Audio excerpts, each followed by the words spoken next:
సుగుణాల సంపన్న సుగుణాల సంపన్నుడా స్తుతి గానాల వారసుడా జీవించును నిత్యం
నిన్నేనే నమ్ముతున్నాను నీ వంటి వాడు ఎవరయ్యా నిన్నేనే నమ్ముతున్నాను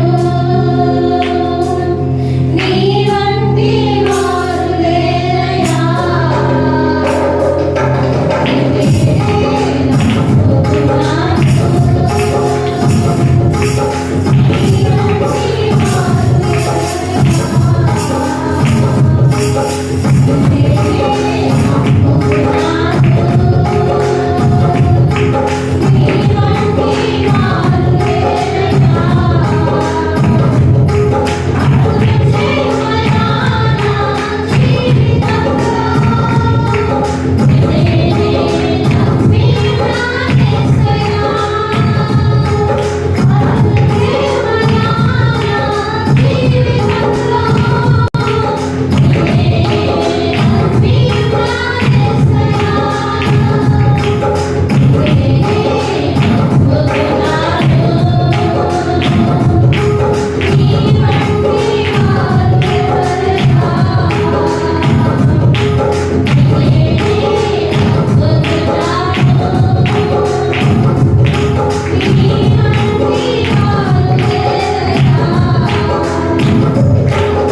చేసుకుందాం. సోదరులు గారు ముందుకు వచ్చినట్లయితే వాక్యం ఒకరిద్దరు ప్రార్థన చేస్తున్న తదుపరి మన వాక్య భాగంలోకి వెళ్దాం. ప్రార్థన చేసుకుందాం.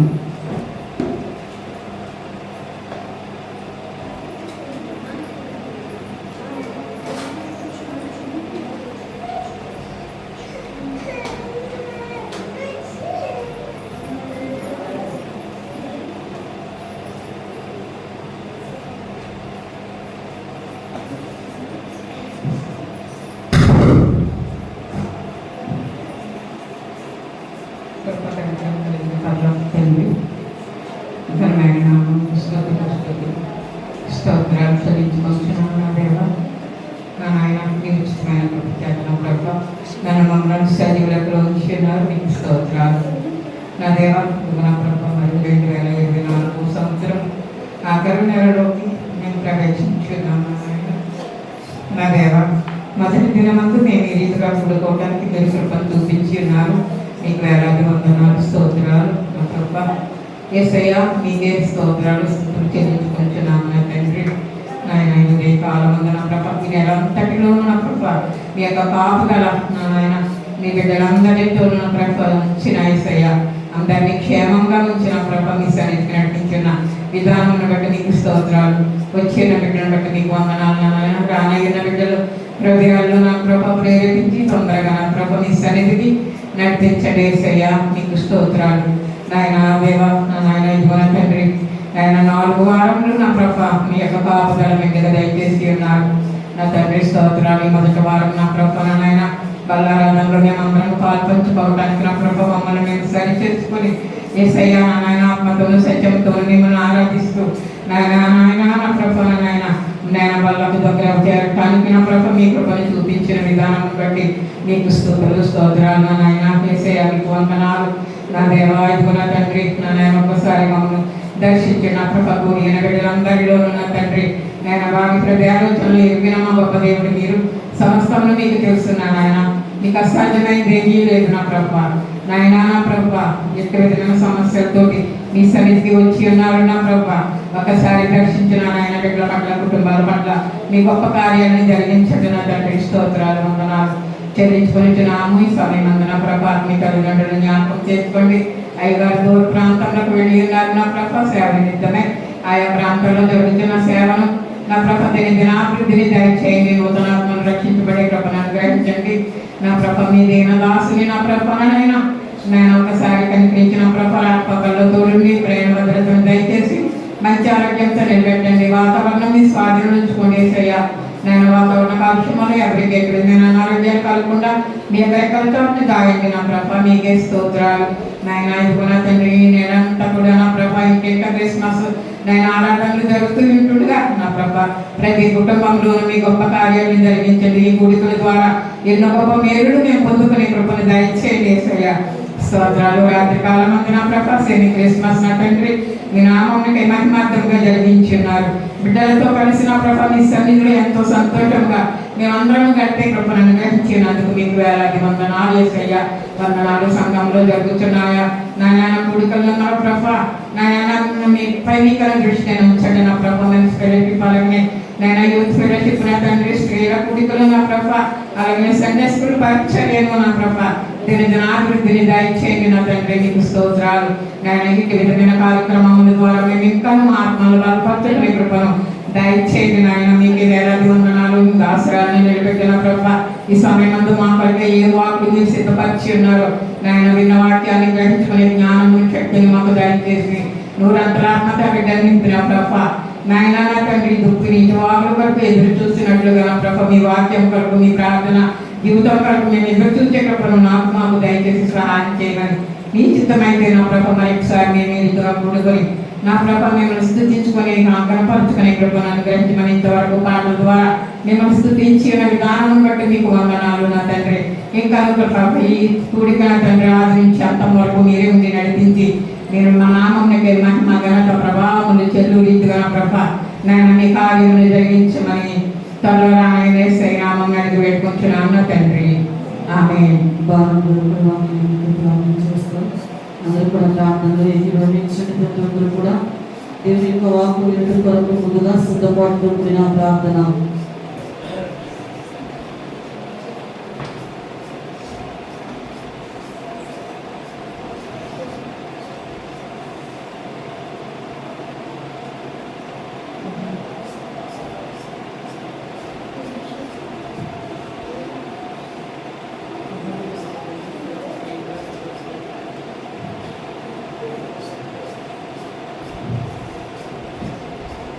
మహోన్నతమైనటువంటి సర్వశక్తిమంతుడ, ప్రేక్షకుల విమోచకుడ, సజీవుడాన్ని ఘనమైన మనిషి వందనాలు అయ్యా. గడిచిన సంవత్సరం నుంచి ఆయన 11 నెలలు కూడా ప్రభావం ఎంతగా దాచిన జలాన్ని బట్టి భద్రపరిచిన విధానం బట్టి ప్రభావ అయ్యా. మనుషులు గట్టి వల్ల మాత్రమే కాదు కానీ దేవుడి నోట నేను ప్రతి మాట వల్ల తీస్తాడని సరిస్తున్నాను ప్రభావ. ఆయన ఎప్పటివరకు ప్రభావ నాకండి ఆయన మీరెంతగానో ఆయన 11 నెలలు కాచి దాచి ఆయన చెప్పబెట్టడానికి భద్రపరచడానికి మరి నేను 12వ నెల నా ప్రభావ నా తండ్రి నాయన 1వ తారీఖు ప్రభావ ఇప్పుడు ఎలా వందనాలు స్థుతిస్తున్నాను ఆయన ఇంటిగా ఆయన నీ సన్నిధిలో కలుసుకునే అవకాశాన్ని ప్రతి మనకొచ్చావు నా తండ్రి నాయన వందనాలు ప్రభావ. అయ్యా నాయన నాయన మీ ప్రతి ఒక్కరు కూడా నాయన నాయన బలంతో శక్తితో నాయన మిమ్మల్ని ఆయన ఆరాధించుకుంటే నాకు బాగుండు దయచే ప్రభావ. చేసినంత కృప చేత బాగుంది తెలుపుకుంటున్నావు ప్రభావ. నీ కృపను బట్టి నీ ధైర్యం బట్టి నీకు వందనాలు చెల్లించుకుంటున్నావు ప్రభావ. నీ స్తోత్రాలు నా తండ్రి నాయన. అయ్యా ప్రార్థనలో పాటల్లో కూడా నాయన మీరు తోడుగా ఉన్నాను నాయన. వాక్య పరిస్థితులకు అవసరాలకు తోడుగా ఉండి నడిపించినట్టు నీకు వందనాలు అయ్యా. నీ దాసులు ప్రభావ మరి ప్రభావ కృష్ణాపురం గౌడపాలెం నాయన అయ్యా అయ్యా ప్రార్థనకు మరి ఏంటగా నాయన పరిచర్య ఎంతటి జీవించండి, ఆస్వాదించండి, వర్ధన చేయండి ఆయన. ప్రతి పరిచర్యకి కూడా నాయన కంచి కావగలించండి నాయన. యోగు కంచి వేసావు, ఏదానికి కంచి వేసావు ప్రభా నాయన. నీ బిడ్డ కూడా నాయన కంచి కావగలించడం నా తండ్రి నాయన. ప్రతి ఒక్క కుటుంబాన్ని దీవించడం ఆయన నీకు వందనాలు. సంఘ సన్నిహితులు విశాలపరచండి దేవానికి వందనాలు ప్రభా. జరుగుతున్న పరిచర్య ఎంతటి కూడా నా ప్రభా నీ చేతుల్లో అప్పగించుకుంటున్నావు ప్రభా. నీకు స్తోత్రాలు నా తండ్రి నాయన. అద్భుతం అయోగ్యము నాయన ఎందుకు పనికిరాని వారమైనప్పటికీ కూడా నాయన నీ కృపావాకుల్లో మమ్మల్ని భద్రపరుస్తున్నావు ప్రభా. అందరి బట్టి నీకు స్తోత్రాలు చెల్లించుకుంటున్నాం ప్రభా. ఈ ఉదయకాలం నాయన ఆరాధన అంతట్లో నాయన ఆదరించి అంతవరకు నాయన మీరే అధ్యక్షులైన ఆయన నడిపించమని వేడుకుంటున్నాం ప్రభా. అనేక మందికి నాయన దీవెనకరంగా మహిమకరంగా ఉండడానికి సహాయం చేయనండి నాయన. ఇదిగో నాయన ప్రతిదినం కూడా ఇంటింటా క్రిస్మస్ వేడుకలు జరుగుతుండగా ప్రభా. అయ్యా నీ కార్యాన్ని నూతనపరచమని వేడుకుంటున్నాం ప్రభా. నీకు స్తోత్రాలు నాయన. అనేక కుటుంబాల్లో ప్రభా గొప్ప కార్యాలు మీరు జరిగిస్తున్నారు ప్రభా. నీకు వందనాలు ప్రభా. ఇంకా నాయన నీ కార్యాలు నీ ఘన కార్యాలు నాయన మేము చూడడానికి నీ కృప దయచే ప్రభా. నీకు స్తోత్రాలు నా తండ్రి నాయన. జ్ఞాపకం చేసుకోమని సహాయం దయచేమని నా ప్రభా. నీ దాసరాలు నీ దాసుని ప్రభా. అయ్యా అయ్యా నీ దాసుని ఇచ్చిన బిడ్డని కూడా ప్రభా నీ చేతుల్లో మనం పెట్టుకుంటాం ప్రభా. ఈ కొద్ది మనం ఇచ్చిన మనం ఆలకించి అంగీకరించి పైన పొందమని ప్రార్థన ప్రతిఫలాన్ని దయచేయమంటే ఏసై పరిశుద్ధనామం వంటి మిక్కలు వినయంతో అడిగి వేడుకుంటున్నాం మా ప్రియపదంతో తండ్రి ఆమేన్. హల్లెలూయా. అందరూ కూడా లేచి నుంచుని దేవుని సన్నిధిలో ఉత్తర పక్షాలను చదువుకుందాం.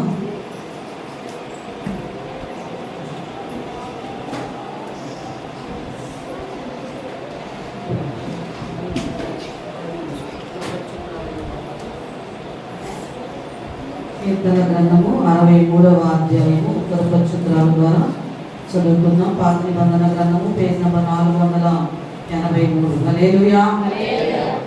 దేవా నా దేవుడవు నీవే, వేకువనే నిన్ను వెదకుదును.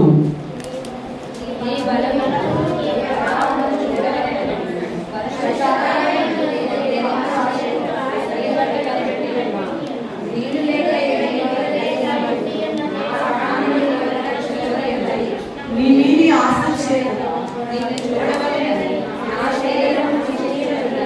నీ కృప జీవము కంటే ఉత్తమము.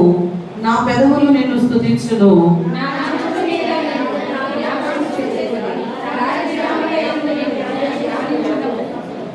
ప్రభువు మెదడు నాకు దొరికినట్లుగా నా ప్రాణము తృప్తి పొందుచున్నది.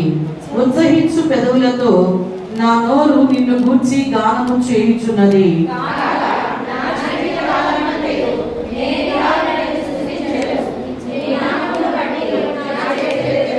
నీవు నాకు సహాయకుడవై ఉంటివి.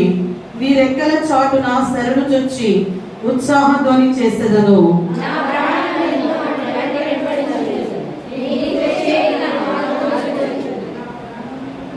నా ప్రాణమును నశింపచేయవలనని వారు దాన్ని వెతుకుచున్నారు.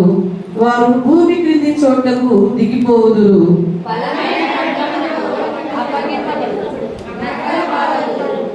రాజు దేవుని బట్టి సంతోషించును. ఆయన తోడని ప్రమాణము చేయి ప్రతి వాడును అతిశయిల్లును. అబద్ధములాడు వారి నోరు మోయబడును. ఈ కొద్ది మాటలు దేవుడు దీవించి ఆశీర్వదించును గాక. అందరూ రెండు చేతులు పైకెత్తి స్వరం ఎత్తి దేవుని యొక్క సన్నిధిలో కృతజ్ఞతాస్తుతులను చెల్లిద్దాం. హల్లెలూయా హల్లెలూయా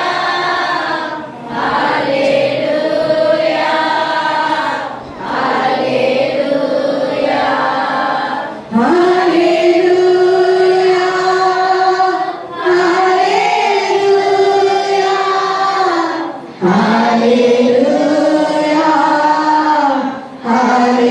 హల్లెలూయా పరమ తండ్రి నీకే స్తోత్రం పరమ తండ్రి నీకే స్తోత్రం పరమ తండ్రి నీకే స్తోత్రం పరమ తండ్రి నీకే స్తోత్రం హల్లెలూయా హల్లెలూయా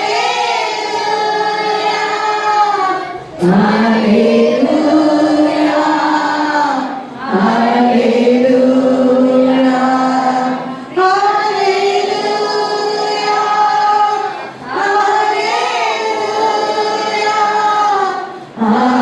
హల్లెలూయా హల్లెలూయా ప్రియ యేసు నీకే స్తోత్రం ప్రియ యేసు నీకే స్తోత్రం ప్రియ యేసు నీకే స్తోత్రం ప్రియ యేసు నీకే స్తోత్రం హల్లెలూయా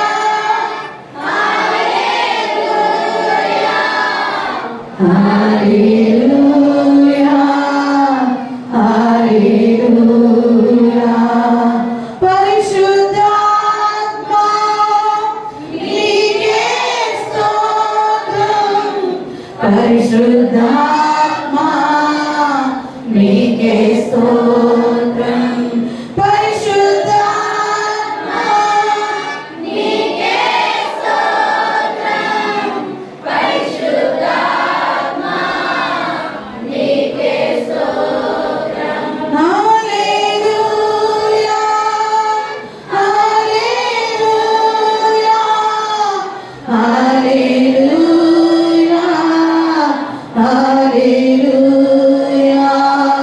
హల్లెలూయా హల్లెలూయా హల్లెలూయా హల్లెలూయా హల్లెలూయా సర్వోన్నతుడైన మా తండ్రి మా మధ్య సంచరించుచు ఉన్న మా దేవా నిఘనమైన శ్రేష్టమైన ఉన్నత నామానికి వందనాలు కృతజ్ఞతాస్తుతులు చెల్లించుకుంటూ ఉన్నాం ఇప్పటి వరకు కీర్తన ద్వారా కొందరు ప్రచురణల ద్వారా నా తండ్రి బిడ్డలను నిలబరించి ఉండగా నీ వాకు ద్వారా ప్రతి ఒక్క బిడ్డని మీరు సందర్శించండి నాయన బిడ్డల హృదయాలను ప్రభు నా తండ్రి నేను బలపరిచి పరిణ చేసి ఓదార్చి నా తండ్రి నేను బిడ్డలను సరిచేసి దివ్యమైన వాకుతో బిడ్డలతో మీరు మాట్లాడబడుతూ ఉన్నాం మానవ స్వరమును మరుగుపరచి పరిశుద్ధాత్మదేవా నీ వాకు ద్వారా ఇక దైవ స్వరముతో బిడ్డలను మీరు సందర్శించండి ఎట్టి గరిబిలికి తావు లేకుండా మా తండ్రిని ఘనమైనటువంటి కార్యాన్ని ప్రభు బిడ్డలందరూ చూస్తున్నట్లుగా అంటే నీ కృపను మీరు దయచేయండి వాతావరణాన్ని స్వాధీనంలో ఉంచండి మా తండ్రి నాయన ఇప్పటికి కూడి వచ్చిన బిడ్డలను బట్టి వందనాలు రానైతున్న వారికి నేను నీ కృప కాపుదల భద్రతను మీరు దయచేయబడుతూ ఉన్నాం నా తండ్రి నీ సన్నిధి మహిమ ప్రత్యక్షత ప్రతి ఒక్కరు అనుభవించే భాగ్యాన్ని దయచేయమని యేసునామములో అడుగుతున్నాం తండ్రి ఆమేన్ హల్లెలూయా సండే స్కూల్ పిల్లలకి పైన కాలర్ మొత్తం కూడా తడిచిపోయింది కూర్చోడానికి ప్లేస్ లేదు కాబట్టి ఈరోజు సండే స్కూల్ వీలైతే ప్రార్థన అయిన తర్వాత జరగండి లేకపోతే ఈ రోజుకి ఇలా అడ్జస్ట్ అయిపోండి అలానే మీరు అటు ఇటు మీ మమ్మీ దగ్గరికి మీ డాడీ దగ్గరికి తిరగడానికి అయితే ఇక్కడ మీకు వీలు లేదు మీరు ఎక్కడైతే కూర్చున్నా మీ దగ్గర సండే స్కూల్ టీచర్ కూర్చుంటారు మిమ్మల్ని కంట్రోల్ చేస్తారు మీరు మీ పేరెంట్స్ మీ తల్లి మీరు కూడా మీ పిల్లల్ని రామ్మ చాక్లెట్ ఇస్తాను బిస్కెట్ ఇస్తాను మధ్య మధ్యలో పిలవద్దు ఈ ప్రార్థన అయ్యే వరకు వాడు దేవుని బిడ్డలు మీరు కూడా దేవుని బిడ్డలే దేవుని పనిలో మనం అందరము ఉన్నాం కాబట్టి మీరు ఎవరు కూడా మీ పిల్లల్ని ఇక్కడ గారం చేయాల్సిన అవసరం లేదు అది గమనించి సండే స్కూల్ పిల్లలందరూ ఈ బాగులో వచ్చి కూర్చోవడము మీ దగ్గర మిమ్మల్ని కంట్రోల్ చేయడానికి మరి సండే స్కూల్ టీచర్లు కూర్చుంటారు, ఎవరు కూర్చుంటారో కూర్చోండి. ఎవరు కూర్చోకపోతే సండే స్కూల్ టీచర్స్ కూర్చోవాలి. ఆ బాధ్యత వాళ్ళే కాబట్టి వాళ్ళని కంట్రోల్ చేయాలి. అది గమనించి పిల్లల దగ్గరికి మీరు వెళ్తే బాగుంటుంది. పేరెంట్స్ అయితే మీరు కూడా సహకరించాలి. మా పిల్లలు అలా అంటున్నారు, ఎలా అంటున్నారు అంటే కుదరదు కాబట్టి దేవుని సన్నిధి క్రమము సక్రమంగా ముందుకు సాగాలంటే మీరందరూ కూడా కోఆపరేట్ చేయాలి. వాతావరణం సరిగా లేదు కాబట్టి మరి ఈ రోజుకి తప్పదు. హల్లెలూయా, హల్లెలూయా. ఒకసారి మీ పక్కన వాళ్ళకి వందనాలు చెప్పండి, హ్యాపీ క్రిస్మస్ చెప్పండి, సంతోషంగా చెప్పండి. హల్లెలూయా. గత వారం మనం ఏం వాక్యం నేర్చుకున్నామంటే దేవుడు నిత్యము మనల్ని నడిపిస్తే ఏం జరుగుతుంది? ఏం జరుగుతుందట?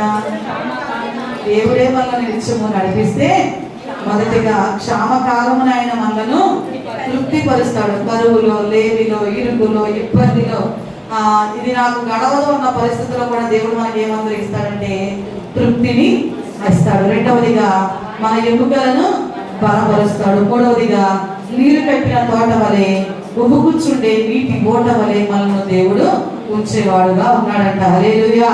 అలాంటి ఆశీర్వాదాలు మనం పొందుకోవాలంటే మన దేవుడు మనల్ని నడిపిస్తూ ఉండగా మనము ఆయన చిత్తానికి మన జీవితాలను మనము అప్పగించుకునే వారముగా ఉండాలి. హల్లెలూయా.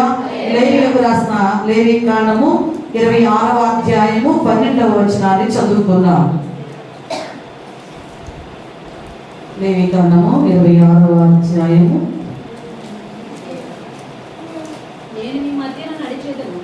నేను మీ మధ్యను నడిచెదను, మీకు దేవుడినయ్యుందును, మీరు నాకు ప్రజలయ్యుందురు. హల్లెలూయా. గత వారం నేర్చుకున్న మాట ఏంటంటే దేవుడు మనల్ని నడిపిస్తే మన జీవితాల్లో ఎలాంటి ఆశీర్వాదాన్ని పొందుకుంటామని నేర్చుకున్నాం. ఈ రోజున ఆ దేవుడే మన మధ్య నడిస్తే, ఆ దేవుడు మనకు దేవుడుగా ఉంటే మనము ఎలాంటి అనుభవాల కూడా దేవుడు మనను నడిపిస్తాడు. ఈ రోజున నా యొక్క వాక్యాంశం ఏంటయ్యా అంటే నేను మీ మధ్యను నడిచెదను. హల్లెలూయా, హల్లెలూయా. ఎవరు నడుస్తారంట మన మధ్యలో? దేవుడే నడుస్తాడు. నడిచినప్పుడు జరిగే కార్యాలు అక్కడ రాయబడి ఉన్న కొన్ని మాటలను మనము చదువుకున్నాం. ఈ సమయంలో పరిశుద్ధాత్మ దేవుడే, ఆత్మరూపిగా ఉన్న దేవుడే మన మధ్య సంచరిస్తే మన జీవితాలలో మనం ఎలాంటి కార్యాలను మనము పొందుకోగలుగుతామో కొన్ని మాటలను ఈ రోజున మనము బైబిల్ గ్రంథంలో నుంచి ధ్యానం చేసుకుందాం. అయితే మరి పాత నిబంధన ప్రజలంటే నాటి కాలంలో పదే పదే విగ్రహారాధన చేయటాన్ని బట్టి దేవుడు వారిని మరి ఆ విగ్రహారాధన గురించి అనేక సందర్భాల్లో వారిని హెచ్చరించడాన్ని మనం ఇర్మియా గ్రంథాన్ని కాన్ఫరెన్స్ కాల్లో ధ్యానం చేస్తామంటే ప్రతి ఒక్క అధ్యాయంలో కూడా దేవుడు వారిని ఏం చేస్తా ఉన్నాడు? ప్రవక్త ద్వారా ఇలా చేయొద్దు, ఇలా చేయొద్దు, ఇలా చేస్తే మీకు ఇలాంటి ఉగ్రత వస్తుంది, ఇలాంటి చెరకు అప్పగించబడతారు, ఇలాంటి దేశానికి మీరు బాధితులుగా వెళ్తారని అన్ని అధ్యాయాల్లో మనకి ఎన్నటితో ఇర్మియా గ్రంథం కంప్లీట్ అయిపోయింది. అయినా ఆ 41 అధ్యాయాల్లో కూడా ఏమనుంది? ప్రతి సందర్భంలో నేను అనుకునేదని ఈ వేకప్పు ప్రేయర్లో రోజు వీళ్ళకి శాపాలతో ఉదయాన్ని వీళ్ళు గడిపినట్టుగా ఉంటుందేమో అనుకునేదాన్ని. కానీ ఆ యొక్క వాక్యాంశంలోని ప్రవక్త అంటండి మరి ఎంత ప్రయాసపడి దేవుని మాట వారికి చెప్తా ఉన్న విన్నట్టుగానే ఉండేవాళ్ళంటే కొంతమంది అక్కడే విడిచిపెట్టేసేవారుగా ఉన్నట్టును బట్టి దేవుని యొక్క విధానములను ప్రజలకు దేవుడు అన్నాడు ఇర్మియా ప్రవక్త ద్వారా తెలియపరిచినట్లుగానే మనం ఈరోజు చదివిన లేఖన భాగములలో మరి ఆనాటి ప్రజలు పదే పదే విగ్రహారాధన గురించి దేవుడు వారిని హెచ్చరిస్తూ ఉన్నాడు. ఆనాటి కాలంలో ఐగుప్తీయులు, కానానీయులు విగ్రహారాధికులుగా ఉండటం బట్టి పరిశుద్ధ ఆత్మ దేవుడు ఇశ్రాయేలీయులు జీవము గల దేవుని బిడ్డలుగా ఉన్నారు. ఉన్నవారిని అంటూ ఉన్నాడు, మీరు ప్రత్యేకముగా ఉండండి, వారితో మీరు పాలు పంపులు పొందొద్దు. వారి విగ్రహారాధన సంబంధమైన విధానాల్లో పాలు పంపులు పొందుతారు. వారి క్రియలన్నీ కూడా ఆ రీతిగా ఉంటాయి కాబట్టి మీరు వాటిలో మీరు పాలు పంపులు పొందవద్దని. అయితే నేను మీ మధ్య సంచరించాలంటే, నేను మీ మధ్య మీతో కలిసి నేను సంచారకుడిగా ఉండాలంటే మీరు ఏం చేయాలని చెప్తున్నాడంటే, మొదటిగా నాడు ఆ ప్రజలకు మీరు విగ్రహారాధనకు బానిసలు కాకూడదు. దేనికి బానిసలు కాకూడదంట? విగ్రహారాధన. మనం అనుకుంటాము ఒక విగ్రహాన్ని ఒక మట్టితో చేతితో చేసిన ఆ బొమ్మను ఆరాధించడమే విగ్రహారాధన అనుకుంటున్నాం. కానీ ఈ రోజున మనం అంటే దేవుని కంటే దేనిని ఎక్కువగా ప్రేమిస్తామో, దేవుని కంటే ముందుగా దేనికైతే ప్రత్యేకమైన స్థానాన్ని ఇస్తామో అదే విగ్రహారాధన అంట. అదే దేవుని స్థానంలో ఈ రోజు మనం మొట్టమొదటి స్థానం ఎవరికి ఇవ్వాలి అంటే భర్త భార్యకు, భార్య భర్తకు అనుకుంటారు చాలా మంది. వీరికంటే ముందుగా ఎవరికి ఇవ్వాలంట? భర్త అయినా భార్య అయినా మొదటి స్థానము దేవునికి ఇవ్వాలి. సెకండ్ ప్లేస్ ఎవరిది? వైఫ్ అయితే హస్బెండ్ది, హస్బెండ్ అయితే వైఫ్ది. అంతేకాని మనము దేవుని స్థానంలో భర్తను భార్యను పెడితే అది విగ్రహారాధన అంటే ఏదో మనము బొమ్మను తీసుకొచ్చి దానికి ధూపం వేసి సాంబ్రాణి వేసి చేస్తేనే విగ్రహారాధన కాదంట. అయితే మరి నాడు దేవుడు ప్రజలకు చెప్తున్న మాట ఏంటంటే, నేను మీ మధ్యను సంచరిస్తాను, మీతోనే ఉంటా. మీతో ఉండాలంటే మీరు ఏం చేయకూడదంటే విగ్రహారాధనకు మీరు బానిసలు కాకూడదని, రెండవదిగా యెహోవానే వారికి దేవుడుగా కలిగి ఉండాలి అని చెప్తున్నాడు. ఏమని చెప్తున్నాడు? యెహోవానే దేవుడిగా. అదేంటంటే వాళ్ళు దేవుడి బిడ్డలే కదా, మరి ఆయన్ని దేవుడిగా కలిగి ఉండాలని మళ్ళా హెచ్చరించడం ఏంటంటే, మరి మోషే గారు 40 రోజుల పాటు పగలు రాత్రి కొండపైన దేవుని సన్నిధిలో ప్రార్థన చేస్తూ ఉండగానంటే ఇక్కడ ఈ ప్రజలు ఏం చేశారంటే, ఇంకా మోషే వస్తారో రావో మనకి తెలియదు, అసలు ఉన్నాడో లేదో తెలియదు, కాబట్టి మా కొరకు మేము ఏదైనా చేద్దాం అనుకుని అక్కడ ఉన్నటువంటి అహరోనుతో మీరు మాట్లాడినప్పుడు వారి దగ్గర ఉన్న బంగారం అంతటిని కూడా పోగు చేసట కరగబెడితే వారికి ఒక దూడ ఆకారము వచ్చిందంట. దూడ ఆకారం రాగానే వీళ్ళు ఏం చేస్తా ఉన్నారంటే, మమ్మల్ని ఫరో బానిసత్వం నుంచి విడిపించింది ఈ దూడే అని దూడ ఆరాధన అంటే దూడలో ఎలా భావిస్తున్నారు? ఒక దేవుడుగా. అంటే ఇక్కడ దేవునికి వాక్కు చెప్తుంది ఏంటంటే, నేను మీ మధ్య సంచరించాలి అంటే రెండవది మీరు ఏం చేయాలంటే యెహోవా అనే దేవుడిగా. మనకు ఆజ్ఞలో ఒక ఆజ్ఞ ఏంటంట, పైన ఆకాశం అందే కానీ కింద భూమి అందే కానీ భూమి కింద నేల ఎందే కానీ దేవి రూపమును చేసుకోకూడదు, పూజించకూడదు, దానికి సాగిలపడకూడదు. హల్లెలూయా, హల్లెలూయా. నేను మీ మధ్య సంచరించాలంటే మీరు విగ్రహారాధనకు బానిసలు కాకూడదు. రెండవదిగా యెహోవాయే మీకు దేవుడిగా ఉండాలి. కొంతమంది చెట్టుని దేవుడిగా, కొట్టని దేవుడిగా ఇలా భావిస్తూ ఉంటారు. దేవునికి వాక్కు చెప్తున్న మాట ఏంటంటే, నేను మీ మధ్య సంచరించి మీ జీవితాల్లో అద్భుతాన్ని నేను ఈ రోజున చేయాలి అంటే యెహోవాయే దేవుడిగా ఉండాలి. మూడవదిగా ఏం చేయమని చెప్తా ఉన్నానంటే, దేవుని నామమును ఆయన మందిరమును ఘనపరిచేవారుగా యెరూషలేమును ప్రేమించువారంట వర్ధిల్లుతారంటండి. వారు ఎలా ఉంటారంటే, వారి పిల్లలను చూసే కృప దేవుడు వారికి. కీర్తనలు 128 అధ్యాయం చదువుతాం ఒకసారి చివరి వచనాలు.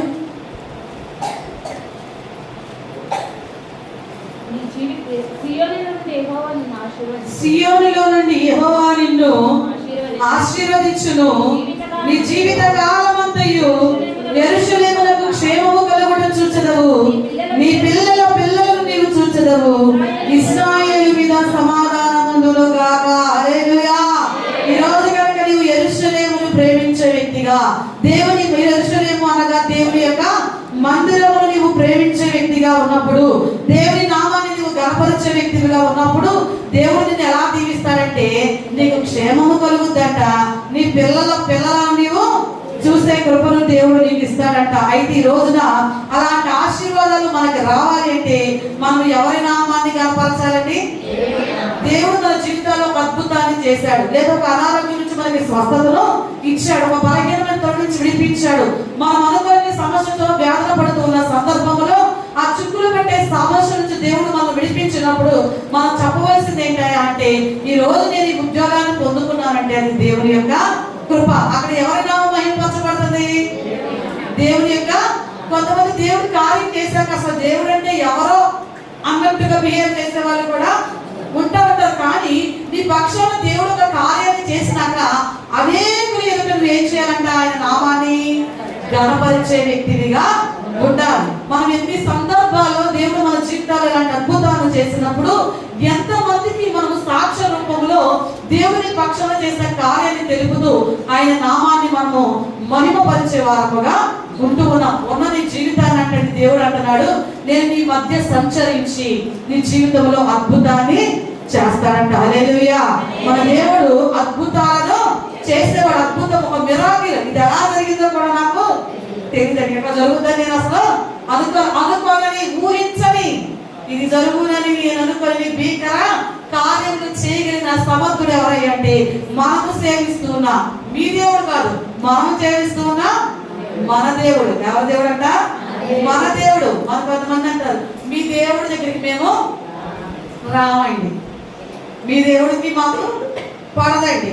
కొంతమంది అనే మాట ఏంటంటే దేవుడు అంటే ఇష్టమే కానండి మనుషుల ప్రవర్తన వల్ల మేము దేవుని సన్నిధికి, ఇవన్నీ కూడా కాదు. కానీ ఎవరైతే ఈ నిజ దేవుని యొక్క శక్తిని గ్రహించగలుగుతారో, ఆయన నామంలో ఉన్న మహిమను, ఆయన నామం, ఆయన పేరెత్తగానే దయ్యాలు కూడా అంట గడగడలాడతాయంటండి. హల్లెలూయా. ఎవరి నామం? మన నామం అయితే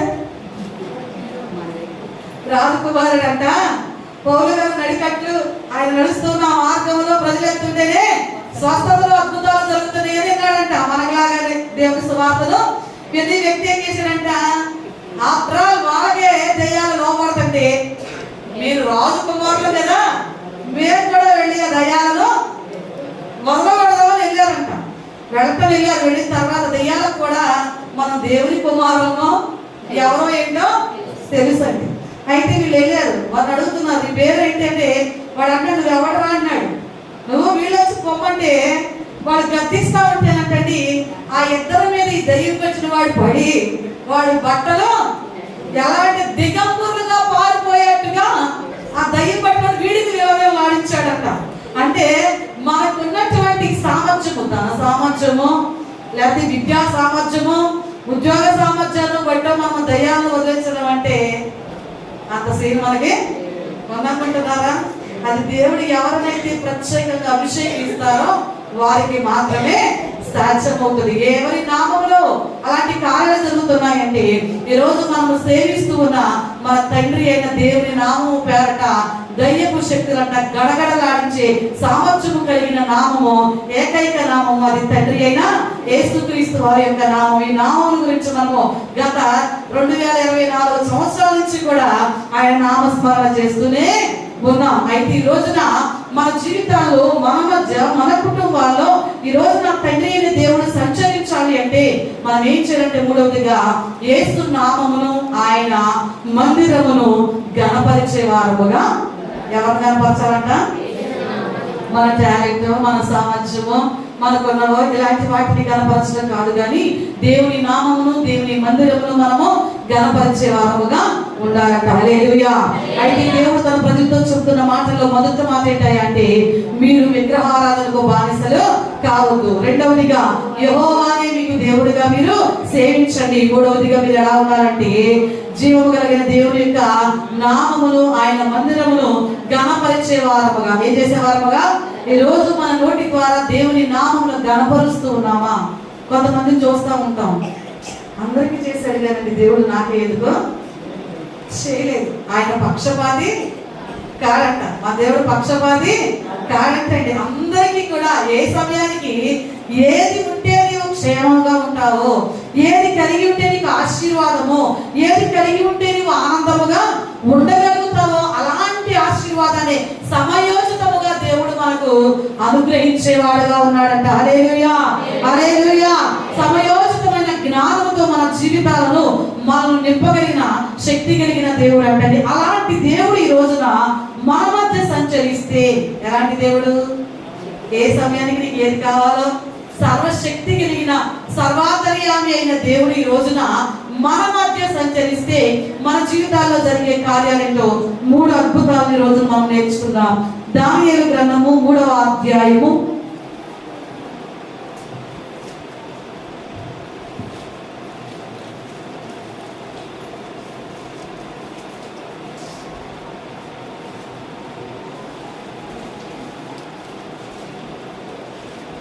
21 నుండి 23 వచనాల వరకు చదువుకుందాం.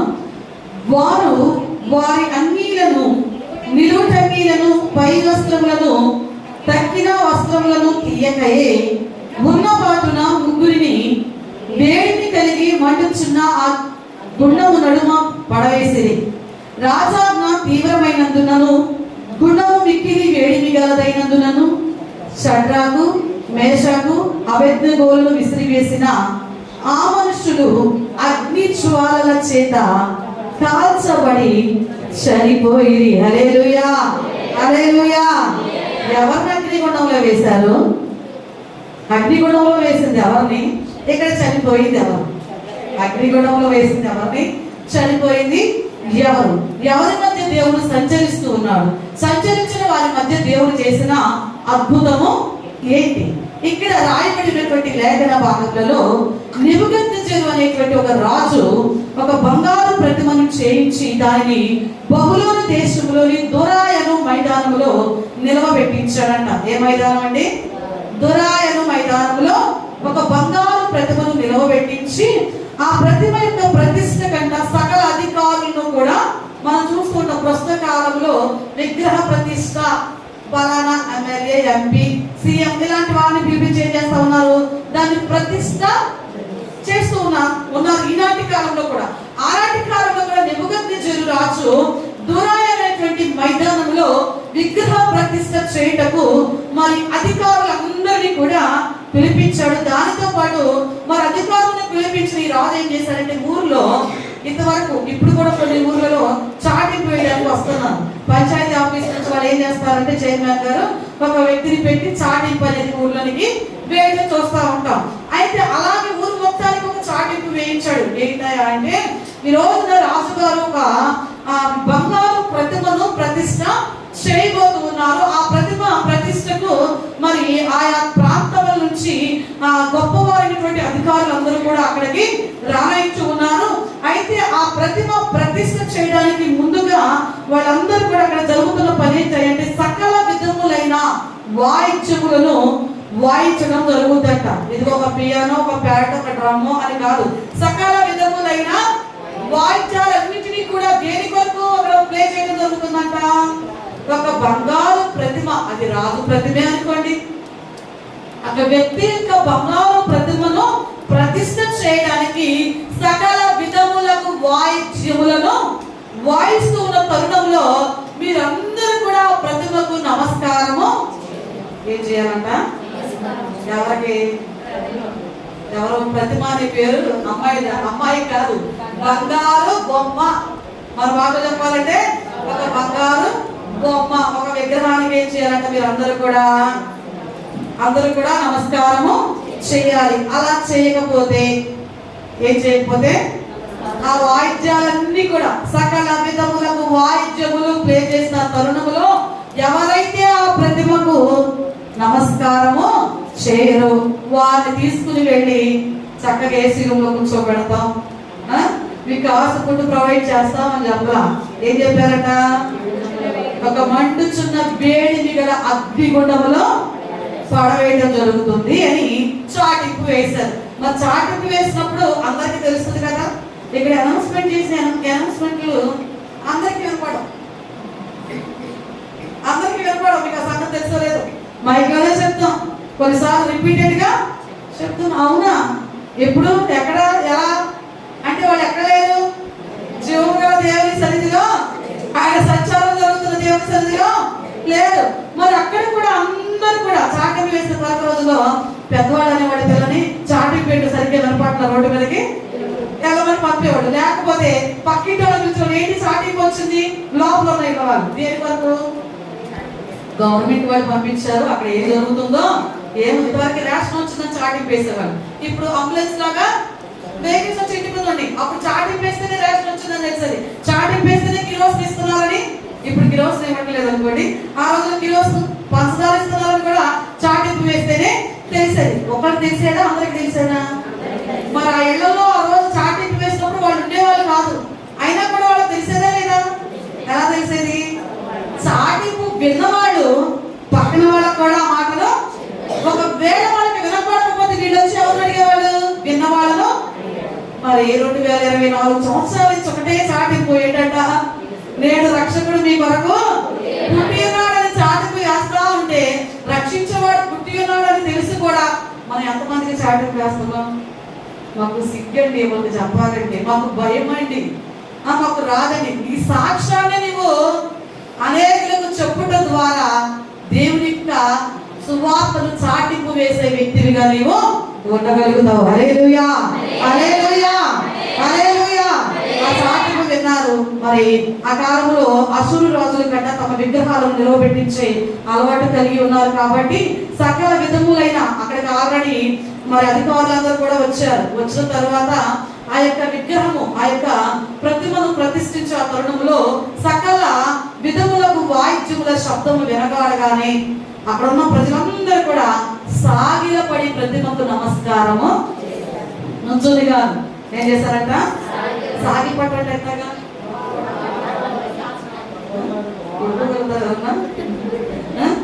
ఎక్కడైనా ఏమన్నా పట్టేస్తే ఇప్పుడున్న ప్రస్తుత పరిస్థితులు బట్టి ఆనాడు వాళ్ళందరూ ఏం చేశారంట, జీవము లేని ఇతరులకు ఏ విధమైన క్షేమాన్ని చేకూర్చని, చలనము లేని, కళ్ళుండా చూడలేని, చెవులుండా వినలేని, నోరుండా మాట్లాడలేని, ముక్కున్న వాసన చూడలేని, ఆకారం ఉన్న స్పర్శ లేని ఆ ప్రతిభకు వీళ్ళందరూ ఇక్కడ ఏం చేశారంటే, ఇప్పుడు ఈ రోజుల్లో మనం చూస్తుంది కొన్ని పెళ్లి ఈవెంట్స్ లో తండ్రి తల్లి చనిపోతే సర్ప్రైజ్ గా ఏం చేస్తున్నారు, ఆ తండ్రితో తల్లి చనిపోయింది అనుకోండి, ఆ రూపంలో ఉన్న ఒక బొమ్మను చేయించి తీసుకొస్తుంటే వీళ్ళ బొమ్మను పట్టుకుని తెగేడుతున్నారండి. దేని పట్టుకుని, మా నాన్న పెళ్లికి వచ్చాడు ఏంటంట, రూపం ఉన్న ఉపయోగం ఉందంటారా, దాన్ని పట్టుకుని ఏడవడం వల్ల ఉపయోగం ఏమైనా ఉందంటారా?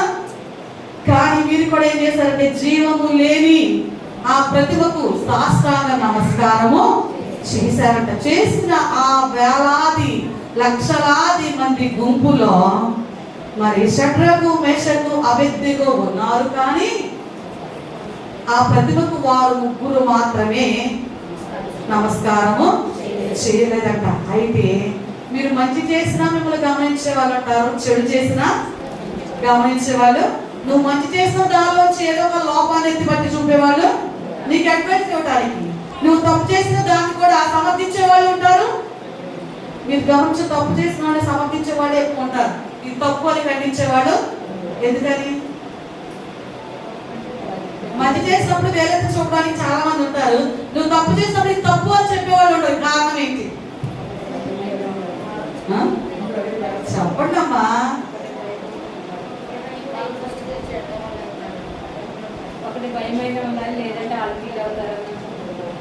మరి మంచి చేసినప్పుడు ఎంత చూపిస్తున్నారు, అప్పుడు ఫీల్ అవుతారా?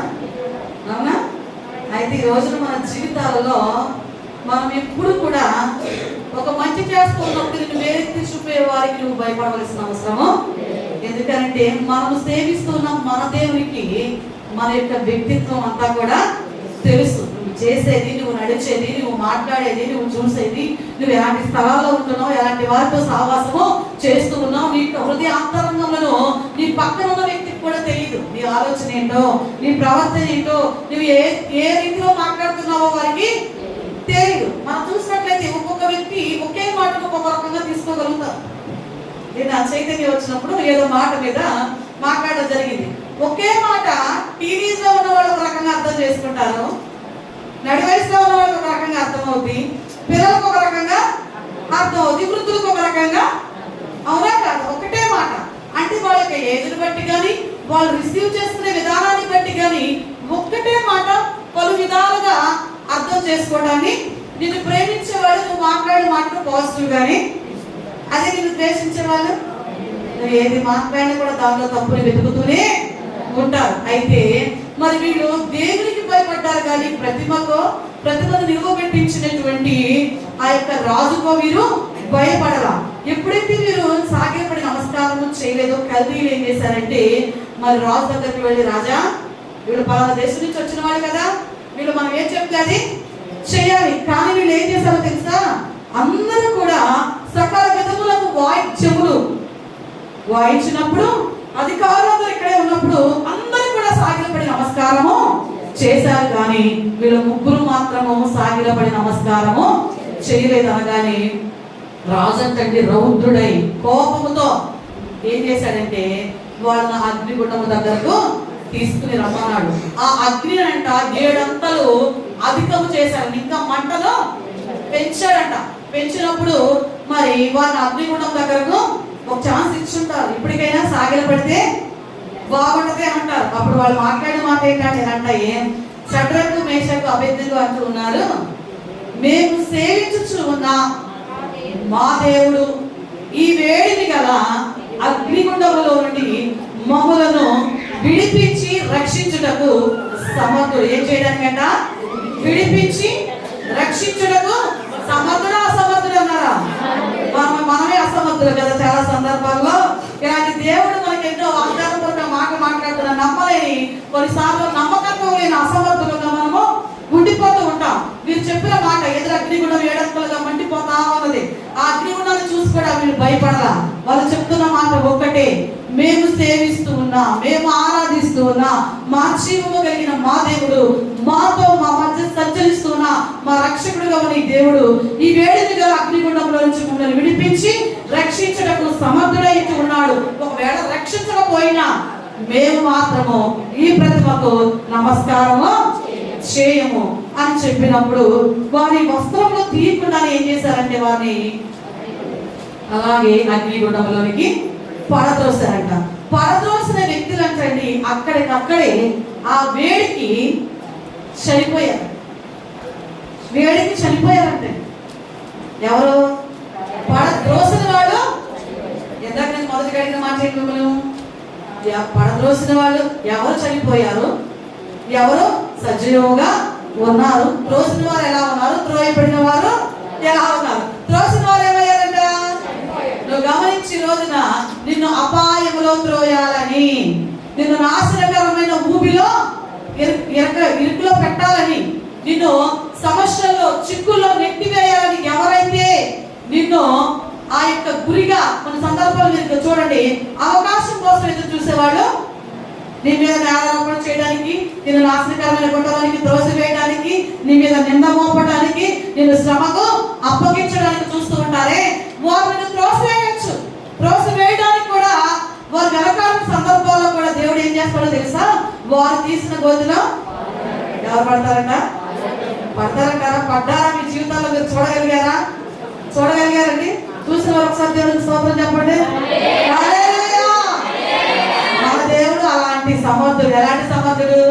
మనల్ని నాశనం చేయాలని, మన గుట్టలో నెట్టివేయాలని, మన పతనాన్ని చూడాలని ఎవరైతే ఆశిస్తారో, ఎవరైతే ఆశ కలిగి ఉన్నారో వాళ్ళని తీసుకెళ్ళి ఎక్కడ కూర్చోబెడతారంట? మొద్దుకైనంట హామాను ఉరికమ్మను ఎక్కిద్దామని చక్కని కొలతలతో ఒక ఉరికమ్మని ఎవరి కొరకు? మొద్దుకై ఎవరి కొరకు చేయించాడు? మొద్దుకై చేయించాడా? ఉరియా చేయించాడా? హామాను చేయించాడా? హామాను ఎవరి కొరకు చేయించాడు? మొద్దుకై. మొద్దుకై ఎవరు? ఎస్తేరు. అది కూడా సందేహం కొంతమందికి. సగం నోరు తెస్తున్నారు, సగము. ఎస్తేరు పినతండ్రి మొద్దుకై. హామాను రాజు గారి తర్వాత ప్లేస్ లో అంతటి అధికారాన్ని కలిగి ఉన్నవాడు. హామాను కంటే వంగక నమస్కారము చేయట్లేదంటే ఎవరు? మొద్దుకై. చేయలేదు కాబట్టి వీడికి తలపవరు ఎక్కువగా ఉంది. ఎలాగో వీడిని అసలు వీళ్ళకి లేకుండానే చేయాలని ఒక పక్క ప్లాన్ ప్రకారం ఉలికమ్మ రెడీ చేసి రాజుగారి దగ్గరికి వచ్చాడు. తాను కూడా తెలిస్తే దైవం కూడా తెలిసిందని మరి తన ప్లాన్ అంతా కూడా దేవుడు ఏం చేశాడు? ఒక రాత్రి కాలంలోని రాజుకు నిద్రను పట్టనీయకుండా చేసినప్పుడు ఆ సమయంలో రాజుగారంట మరి నిద్ర పట్టినప్పుడు వివిధ రకాల వాద్యాలు వాయించేవాళ్ళు ఉంటారు, ఎంజాయ్ చేయొచ్చు. కానీ ఆ యొక్క రాజ గ్రంథమును తెరిచి చదవమన్నప్పుడు అంట ఒకనొక రోజున రాజుగారికి అపాయం సంభవించే తరుణంలో ఈ మొద్దుకై అతన్ని సంరక్షించడానికి కొన్ని ఆ సందేశాన్ని తెలియపరిచినట్లుగా రాయబడి ఉన్నదంట. అప్పుడు ఇక్కడ రాజుగారు అంటున్నాడు, రాజైన అహష్వేరోషు గారు మరి ఆ యొక్క వ్యక్తికి ఏమైనా బహుమానాలు ఏమైనా ఇవ్వడం జరిగిందా అంటే అప్పుడు ఆ యొక్క వ్యక్తి చెప్పాడంట ఆయనకి ఏమి ఇవ్వలేదు అని చెప్పినప్పుడు రాజు అన్నాడంట, రేపు మరి ఇంకా హామానికి తెలియదు, పలానా వ్యక్తి కన్నా సంగతి హామానికి తెలియదు కదా, రాజుగారి ప్రాణాలను సంరక్షించిన వ్యక్తికి మరి నేను ఏదైనా చేయాలనుకుంటున్నాను అని హామాన్ని అడ్వైజ్ అడిగాడంట. హామాన్ని అడ్వైజ్ అయితే హామాన్ అనుకుంటున్నాడు, రాజుగారు నన్ను మించి ఇంకెవరిని కనపరుస్తాడు, నాకు మించి ఎవరికి సన్మానము చేస్తాడు అనుకుని రాజుగారి గుర్రం మీద ఊరేగించాలి, రాజుగారి ప్రాణాన్ని సంరక్షించిన వ్యక్తికి తగిన ఘనత ఇదే కొన్ని విలువైన వాటితో అతన్ని సత్కరించాలి. అతని ముందు నడుస్తున్న వ్యక్తి విధంగా రాజుగారిని మరి సంరక్షించిన వ్యక్తికి తగినటువంటి ఘనత ఇదే అని ఆ వ్యక్తిని గురించి మాట్లాడాలి అని చెప్పినప్పుడు అప్పుడు రాజు చెప్పాడంట, ఇవన్నీ కూడా మొర్దెకైకి చెయ్యి, ఆ యొక్క గుర్రానికి ఎదురుగా నడుస్తాయి మాటలు చెప్పు. చంపుదామని వచ్చిన వ్యక్తికి దేవుడు ఏం చేస్తున్నాడు ఇక్కడ? మనము దేవుని చిత్తములో ఉంటే, దేవుడు మన మధ్య సంచరిస్తే, ఎవరైతే మనకు వ్యతిరేకంగా నిలబడతారో, నీకు విరోధముగా రూపించబడిన ఏ ఆయుధము కూడా వర్తెలదు. ఎందుకంటే మన ముందు సంచరిస్తున్న వాడు మన తండ్రి అయినా దేవుడు కాబట్టి నీకు విరోధముగా ఏది లేచినప్పటికీ నీకు కూడా లెగవనియండి, అరవనియండి, మరగనియండి.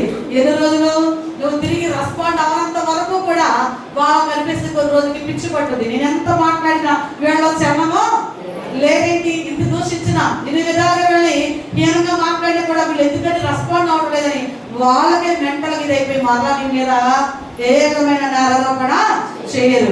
ఒకనొక రోజు ఏం జరిగిందో తెలుసా? ఏ మొద్దుకైనైతే ఉరి తీర్చాలని ఆ ఉరికమ్మాన్ని సిద్ధం చేశాడు, అదే ఉరికమ్మ మీద రాజు ద్వారా హామాను గారికి ఉరి శిక్షలు దేవుడు.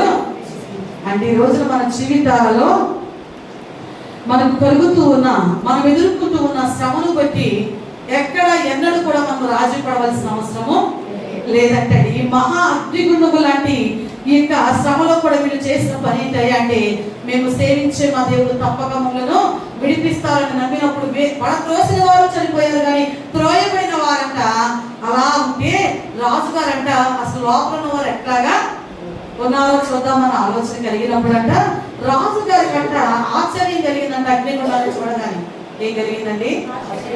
ఎందుకు ఆశ్చర్యం? రాజుగారి పడవేమన్నారు, తగలబడతారు, చనిపోతారు. ఇక ఆశ్చర్యం ఎందుకు? అక్కడంట ఆ ముగ్గురితో పాటు 4వ వ్యక్తి ఎక్కడ తిరుగుతున్నారంటండి? అగ్నిగుండంలో 4వ వారి ముఖం అంట దేవదూతలు పోయిన ముఖముగా రాజు గుర్తించాడంట. హల్లెలూయా! ఎవరి ముఖం అంటండి? అంటే నిన్ను అగ్నిగుండము లాంటి శ్రమల మధ్య దేవుడు విడిచిపెట్టేశాడేమో, ఈ బాధ అధికమైపోయింది, ఈ శ్రమ తట్టుకోలేనంతగా ఉన్నదనుకుంటున్నావేమో, కానీ నీతో పాటు ఎవరు సంచరిస్తున్నారంటే ఈ రోజున నీ దేవుడైనా యెహోవా. హల్లెలూయా! దేవుని మహిమపరచడానికి నిలవబడిన ప్రతి వ్యక్తిని కూడా దేవుడు ఏం చేస్తాడంటే తప్పక సంరక్షించే దేవుడుగా, సంరక్షించేవాడుగా, మనల్ని భద్రపరిచేవాడుగా, మనకు క్షేమాన్ని ఇచ్చే దేవుడుగా మన తండ్రి అయినా దేవుడు మాత్రమే ఉన్నాడు. హల్లెలూయా! అది చూసిన రాజు వారి ముగ్గురిని అగ్నిగుండం నుంచి బయట తీసుకురమ్మన్నాడు. తీసుకొచ్చాకంటే వాళ్ళ రోమములు కూడా కవురుకుపోలేదంట. ఎక్కడ? అగ్నిగుండము 7 అంతలు చేయబడింది. ఆ అగ్ని ఆ యొక్క ఆవిరికి లేదా ఆ తీవ్రతకు పడవేసిన వాళ్ళు చనిపోయారు, కానీ పడద్రోయబడిన వీరికి మాత్రము వారి రోమాలు కానీ, వారి వస్త్రాలు కానీ, తల వెంట్రుకలు కానీ కొంత కూడా ఎందుకు దీపం ఉంటుంది అనుకోకుండా తల దగ్గర పెట్టడం ఏం జరుగుతుంది? కనిపించే హెయిర్ మొత్తము కవరుకుపోతుంది. కానీ వీళ్ళకి ఏం కాలేదంటే అక్కడ వాళ్ళ వస్త్రాలకు కానీ వారి దేహంలో మీద ఉన్న వెంట్రుకలకు కూడా ఏ హాని. అంటే ఈ రోజున దేవుడు మన మధ్య సంచరిస్తే జరిగేటువంటి కార్యం ఏంటయ్యా అంటే అగ్ని వంటి శ్రమలో కూడా సంరక్షణ కలుగుతుందంట. హల్లెలూయా! మొట్టమొదటి అద్భుతం ఏంటంట? అగ్ని వంటి శ్రమలో సంరక్షణ కలుగుతుంది. ఎవరికి? ఎవరి మధ్య అయితే దేవుడు సంచరిస్తాడో వారి జీవితాలలో అగ్ని వంటి శ్రమలు ఎదురైనా కూడా వారిని సంరక్షించేది ఎవరంటే మనము సేవిస్తున్న మన యొక్క సర్వశక్తుడైన దేవుడు మాత్రమే. మొదటి పేతురు పత్రిక 4వ అధ్యాయము 12వ వచనాన్ని చదువుకుందాం. కృత నిబంధన గ్రంథము పేజీ నంబర్ 216. ప్రియులారా, మిమ్మల్ని శోధించుటకు మీకు కలుగుచున్న అగ్ని వంటి మహాశ్రమను గూర్చి మీకేదో ఒక వింత సంభవించినట్లు ఆశ్చర్యపడకూడి. హల్లెలూయా! హల్లెలూయా! శ్రమలు ఎలాంటి శ్రమలు అంటే అగ్ని వంటి మహాశ్రమ. ఇక్కడ శ్రమ అనేది దేనితో పోల్చబడిందంటే అగ్నితో పోల్చబడింది. ఒక బంగారము లేదా వెండిని శుద్ధీకరించాలంటే ఆ యొక్క బంగారము వెండిని తీసుకుని వెళ్ళి ఎక్కడ ఉంచుతారు? ఇది 24 క్యారెట్స్ అండి లేదా 22 క్యారెట్స్ అండి అని తెలుసుకోవాలంటే తీసుకెళ్లి చక్కగా దీన్ని బీరువాలో పెడితే ఇది 22, 24 క్యారెట్స్ గోల్డ్ అని మనకు తెలుస్తుందా? ఏం చేస్తాడు కంసాలి ఆ యొక్క బంగారములు కానీ లేదా వెండిని కానీ తీసుకుని వెళ్ళి అగ్ని కొలిమిలో ఎక్కడండి కాల్చిన తర్వాత మనం చూస్తూ ఉంటాం. ఇంతవరకు రోజుల్లో మామూలు బంగారం ఉండేది, తర్వాత 24 క్యారెట్స్ వచ్చింది కదా. దాన్ని తీసుకుని వెళ్ళి మనం 24 క్యారెట్స్ గా మార్చాలంటే అది 2 కాస్ట్ ఉందనుకోండి, కాస్ట్ మనకు వచ్చేస్తుంది. ఎలాగా అగ్ని కొలిమిలో దాన్ని ఉంచి కాల్చినప్పుడు దానిలో ఉన్నటువంటి మైనంతా కూడా సపరేట్ చేయడం జరుగుతుంది. ప్యూర్ గా ఉన్న గోల్డ్ మాత్రమే తీసుకున్నప్పుడు దానిలో ఎంతో కొంత తరుగు అనేది అలా దానికి ఆ వేరియేషన్ మనం చూడాలంటే ఏం చేయాలి? ఇక్కడ కంసాలి ఆ బంగారమైన వెండినైనా తీసుకుని వెళ్ళి అగ్ని కొలిమిలో. అలాగే ఈ రోజున అగ్ని వంటి మనకు కలుగుతున్న శ్రమల కొలిమిలో నీవు గనక ఈ రోజు నన్ను అడగొట్టబడతా ఉంటే ఆ శ్రమ దేని కొరకంటే దేవుడు నిన్ను శుద్ధీకరించి నేను ఒక విలువైన పాత్రగా మలచడానికే తప్ప దేవుడు ఆ శ్రమ నీకు అనుమతించాడంటే అమ్మో దేవుడు శిక్షిస్తున్నాడు కాబట్టి నన్ను చంపాలనుకుంటున్నాడు ఏమో అనుకుంటాం. కాదండి, ఈ రోజున మనకు కలిగేటువంటి ఆ శ్రమ వలన మనం మరింత పరిశుద్ధపరచబడతామే తప్ప, ఆ శ్రమ వలన మన జీవితాలు శుద్ధీకరించబడతాయే తప్ప, ఆ శ్రమ వలన దేవుడు నిన్ను ఒక పరిశుద్ధత కలిగిన శుద్ధ సంపూర్ణముగా దేవుడు నిన్ను మార్చుతాడే తప్ప నిన్ను శిక్షకు అప్పగించి నిన్ను నశింప చేయాలని మాత్రము కాదంటండి. శ్రమ ద్వారా చాలా మంది సాక్ష్యం చెప్తారు కదా, నాకు ఈ శ్రమ రాకపోతే నేను దేవుని సన్నిధికి వచ్చేవాళ్ళను. అవునా కాదు? ఈ శ్రమ ఉంది కాబట్టి ఇంతగా ప్రార్థన చేయగలుగుతున్నానండి. ఈ శ్రమ లేకపోతే ప్రార్థన చేయడానికి కూడా నాకు సమయము, శ్రమ వచ్చినప్పుడు నా సమయం మనకి శ్రమ నుండి తొలగిపోయిన తర్వాత ఉంటుందా? ఉంటుందండి? ఉండదు. అందుకే ఈ రోజున శ్రమల కొలిమిలో దేవుడు మనల్ని ఏం చేస్తాడంటే, ఇరుకుగా ఉందండి, ఇబ్బందిగా ఉందండి, నాకు ఇది సరిపోవటం లేదండి, కానీ అలాంటి ఇరుకులో కూడా దేవుడు నీకు విశాలతను, నీ జీవితాలను ఇబ్బంది కొలిమిలో నలిపి పరిమళింపజేసే దేవుడిగా ఉన్నాడంట. అదే మన దేవుడి యొక్క ప్రత్యేకత. ఎవరి ప్రత్యేకత? అదేంటండి? ఈ శ్రమ, ఈ ఇరుకు, ఈ ఇబ్బంది ఇలాంటివి లేకుండా దేవుడు మనకు వేరొక మార్గం గుండా కూడా మనను శుద్ధీకరించవచ్చు. అంటే మన దేవుడి ప్రత్యేకత ఏంటంట? ఇరుకులో ఉంచి నీకు దాని ద్వారా నీకు విశాలతను కలుగ చేసేవాడు. శ్రమల కొలిమిలో నుంచి నిన్ను విడిపించే వాడుగా, శ్రమ ద్వారా నిన్ను శుద్ధీకరించి నిన్ను ఒక విలువైన పాత్రగా మలచే దేవుని కరువు ఏంటండి? ఈ బాధ ఏంటండి? ఇవాళ మాకు మేము వీటి ద్వారా ఎంత ఇబ్బందిని ఎదుర్కొంటున్నామంటే అనుకుంటాం, కానీ ఆ కరువులో కూడా దేవుడు సారేపతి వెదరాలకు ఏమని కలిగించాడంట? సమృద్ధిని. ఎవరికి?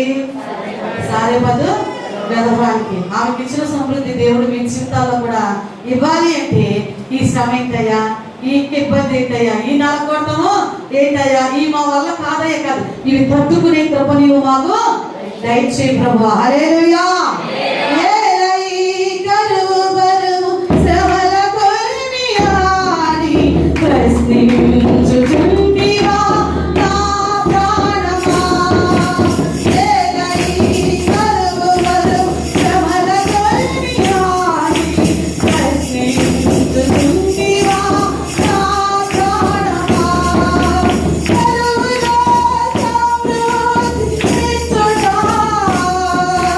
Holy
హల్లెలూయా.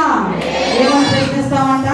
ఈ కరువు ఏంటయ్యా, ఈ బరువు ఏంటయ్యా, ఈ ఇరుకు ఏంటయ్యా, ఇలా నన్ను కొడుతున్నావు ఏంటయ్యా? ఇలా మమ్మల్ని ఒక నిమ్మకాయ ఉంది, నిమ్మకాయ నుంచి మనకు జ్యూస్ కావాలి. ఉన్న నిమ్మకాయని ఉన్న పాటున అలాగే ఉంచి జ్యూస్ తీసే సామర్థ్యం మీరే ఎవరికైనా ఉంది. నిమ్మకాయ నిమ్మకాయగానే ఉండాలి.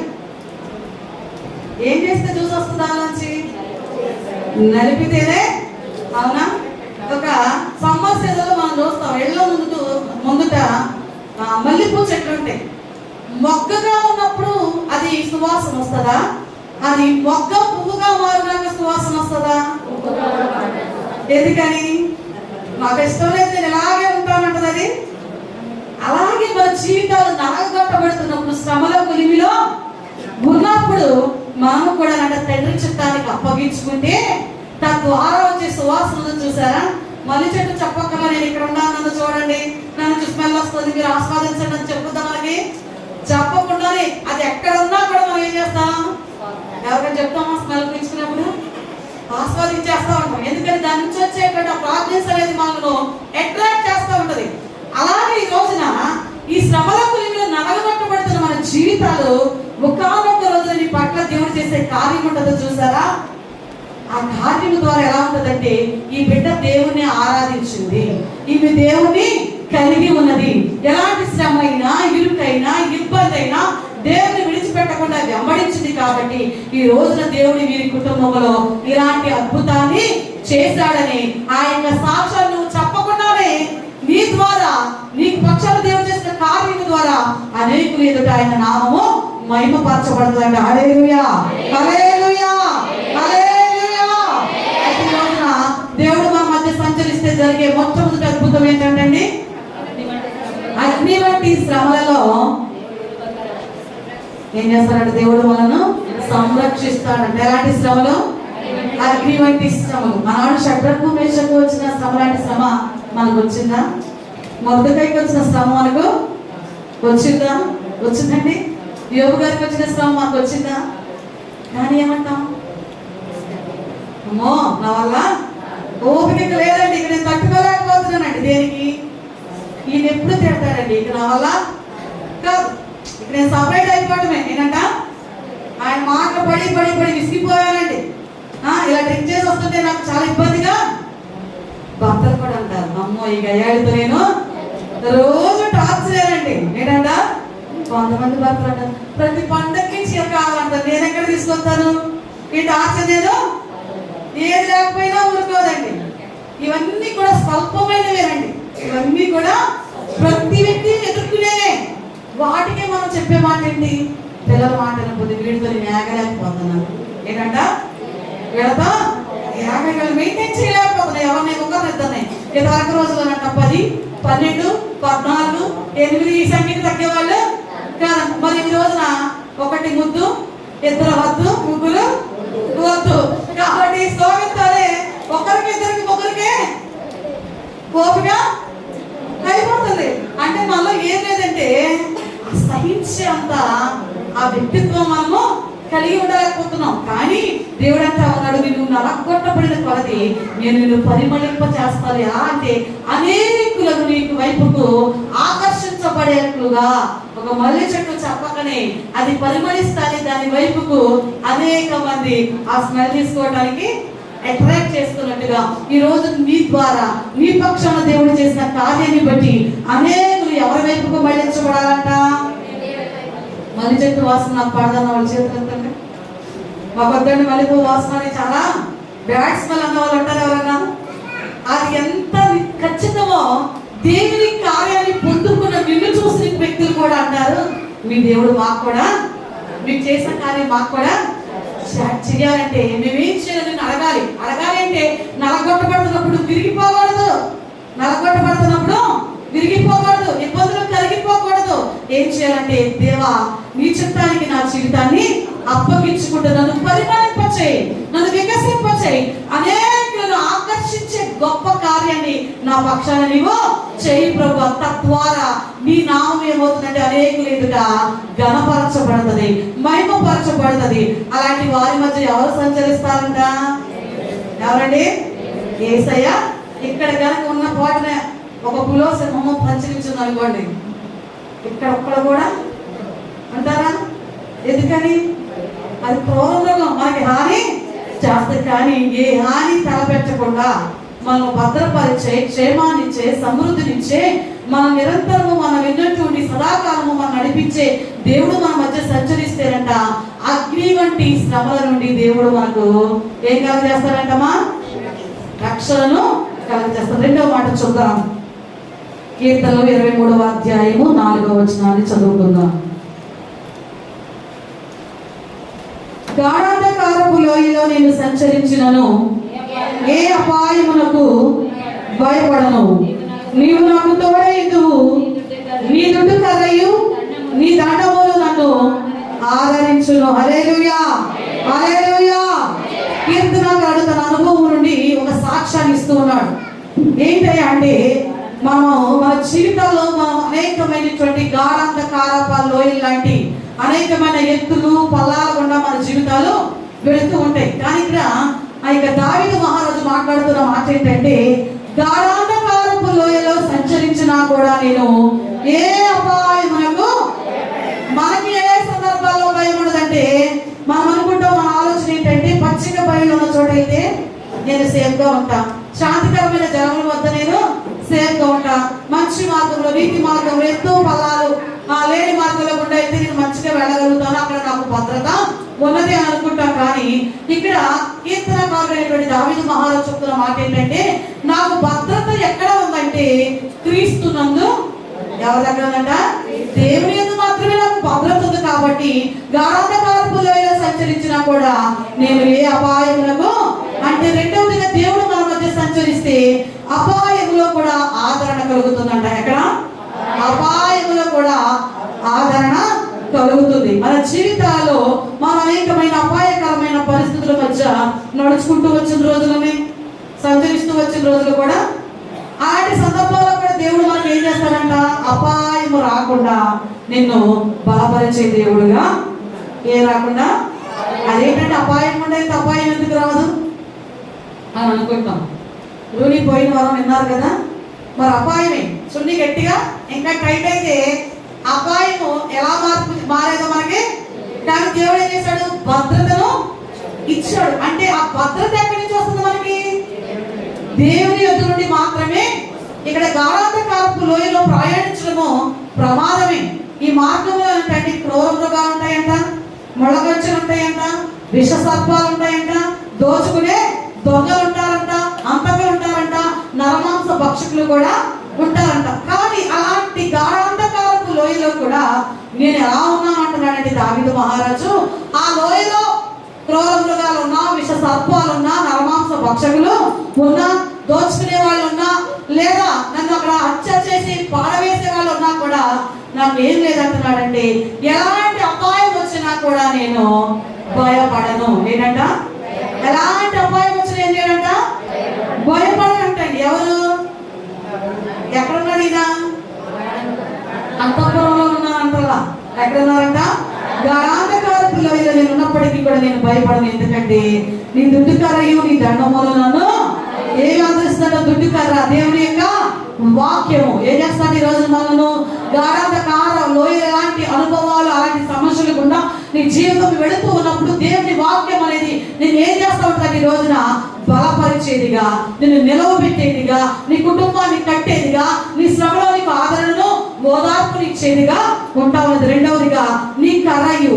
మరి ఆనాటి కాలంలో గొర్రెల కాపరుల దగ్గర ఈ కర్ర ఉండేది. దేనికి ఉపయోగించేవాళ్ళంటే గొర్రెల కాపరులు ఆ కొమ్మలను ఆ కర్ర ద్వారా కోసి ఆ మేతను ఆ గొర్రెలకు అందించడానికి.